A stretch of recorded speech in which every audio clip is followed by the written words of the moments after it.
সুপ্রিয় দর্শক, আসসালামু আলাইকুম। সবাইকে স্বাগত জানাচ্ছি আজকে গুরুত্বপূর্ণ সংবাদে। প্রথমে জানিয়ে দিচ্ছি সংবাদ শিরোনাম, পরে বিস্তারিত। এবার তুরস্কে হামলা করল ইরান।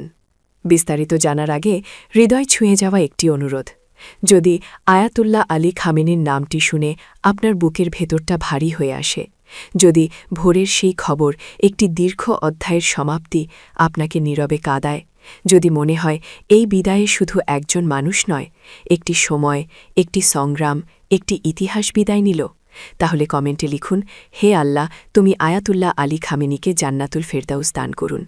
আর যদি আপনি চান তার জীবনের গল্প যেন ভুলে না যাওয়া হয়, তার সংগ্রাম যেন বিকৃত না হয়, তার অবদান যেন নীরবে মুছে না যায়, আর ইতিহাস যেন মানুষের হৃদয়েই বেঁচে থাকে, তাহলে অনুগ্রহ করে চ্যানেলটি সাবস্ক্রাইব করুন।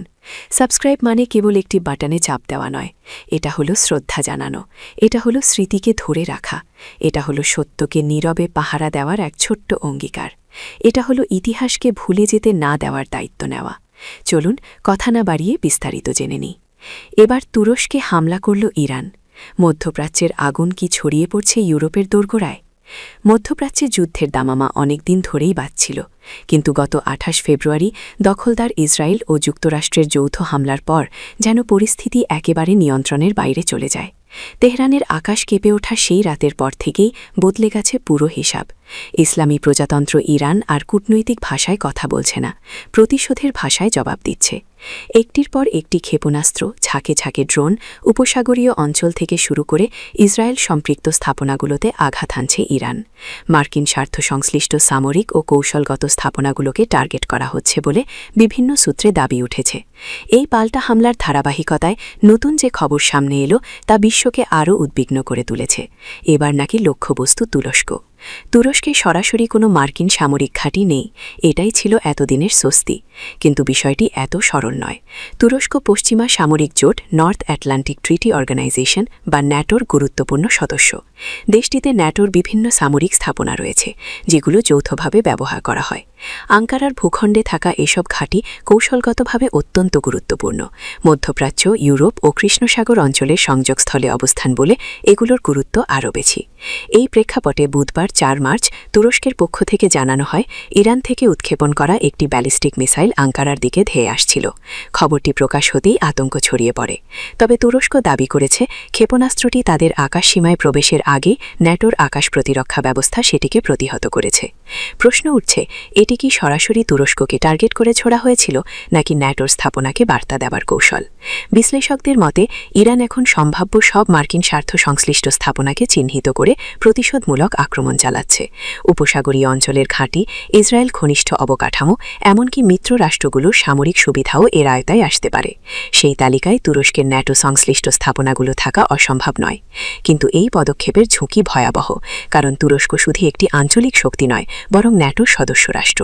ন্যাটোর কোনো স্থাপনায় সরাসরি আঘাত মানে জোটগত প্রতিক্রিয়ার সম্ভাবনা তৈরি হওয়া। যদিও ক্ষেপণাস্ত্রটি প্রতিহত করা হয়েছে, তবুও প্রশ্ন থেকেই যাচ্ছে, যদি এটি লক্ষ্যভেদ করত তাহলে কি ঘটত? ইতোমধ্যেই মধ্যপ্রাচ্যের আকাশে টান টান উত্তেজনা। ইরান ইসরায়েল সংঘাত এখন আর শুধু দুই দেশের মধ্যে সীমাবদ্ধ নেই। যুক্তরাষ্ট্র সরাসরি সম্পৃক্ত, উপসাগরীয় দেশগুলো উদ্বিগ্ন, আর এখন তুরস্কের নামও আলোচনায়। আঙ্কারা এখনও সতর্ক ভাষায় প্রতিক্রিয়া দিচ্ছে। তবে ন্যাটো যদি আনুষ্ঠানিকভাবে এটিকে আক্রমণ হিসেবে বিবেচনা করে, তাহলে পরিস্থিতি নতুন মোড় নিতে পারে। আরেকটি দিকও আলোচনায় আসছে, এটি কি শক্তি প্রদর্শন নাকি সীমা পরীক্ষা? ইরান কি ইচ্ছাকৃতভাবে এমন একটি ক্ষেপণাস্ত্র ছুড়েছে যা প্রতিহত হবে জানত, শুধু বার্তা দেওয়ার জন্য, নাকি প্রকৃত লক্ষ্য ছিল ন্যাটো সংশ্লিষ্ট কোনো স্থাপনা? মধ্যপ্রাচ্যে চলমান সংঘাতে প্রতিটি পদক্ষেপ এখন দাবার চালের মতো হিসাব করে নেওয়া হচ্ছে। এক ভুল সিদ্ধান্ত পুরো অঞ্চলকে বৃহত্তর যুদ্ধে ঠেলে দিতে পারে। তুরস্কের আকাশে ধেয়ে আসা সেই ক্ষেপণাস্ত্র যেন শুধু একটি ধাতব বস্তু নয়, এটি ছিল এক সতর্ক বার্তা, এক নতুন অধ্যায়ের সূচনা। এখন সবার চোখ আঙ্কারা, তেহরান ও ওয়াশিংটনের দিকে। প্রতিক্রিয়া কেমন হবে? ন্যাটো কি আনুষ্ঠানিক বিবৃতি দেবে? তুরস্ক কি কড়া অবস্থান নেবে, নাকি কূটনৈতিক পথেই সমাধান খুঁজবে? একটি বিষয় পরিষ্কার, ২৮ ফেব্রুয়ারির আগ্রাসনের পর যে আগুন জ্বলেছিল তা এখন সীমান্ত মানছে না। উপসাগর পেরিয়ে তার শিখা পৌঁছে গেছে তুরস্কের দোরগোড়ায়। সামনে কি অপেক্ষা করছে? নিয়ন্ত্রিত সংঘাত নাকি পূর্ণমাত্রার আঞ্চলিক যুদ্ধ? পরিস্থিতি দ্রুত বদলাচ্ছে। পরবর্তী কয়েকটি দিনই বলে দেবে এই ক্ষেপণাস্ত্র ছিল শুধু একটি সতর্ক সংকেত, নাকি বৃহত্তর ঝড়ের পূর্বাভাস।